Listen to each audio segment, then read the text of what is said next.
মারধর ছাড়া বাচ্চাকে শাসনের ৫টি উপায়। কথায় কথায় গায়ে হাত তুললে বাচ্চার জেদ শুধু বাড়েই। মারধর বা চিৎকার না করে বাচ্চার ভুল শোধরানোর ৫টি সাইকোলজিক্যাল ট্রিক্স আজই জানুন। ১. স্বাভাবিক পরিণতি। বাচ্চাকে তার কাজের ফলাফল বুঝতে দিন। খাবার ছুঁড়ে ফেললে তাকে আর খাবার না দিয়ে বোঝান যে খাবার ফেললে তাকে ক্ষুধার্ত থাকতে হবে। ২. দৃঢ় বাউন্ডারি। পরিষ্কারভাবে না বলা শিখুন। বাচ্চা আঘাত করতে চাইলে হাত ধরে শান্তভাবে বলুন, কাউকে মারা যাবে না। এই দৃঢ়তা বাচ্চার মনে সম্মান তৈরি করে। ৩. সুবিধা বাতিল। ভুলের জন্য প্রিয় সুবিধা সাময়িকভাবে বন্ধ করুন।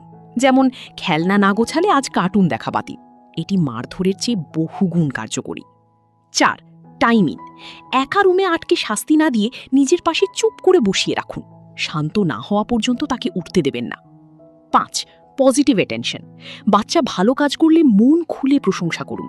পজিটিভ অ্যাটেনশন পেলে বাচ্চা নিজে থেকেই নেগেটিভ কাজ কমিয়ে দেয়।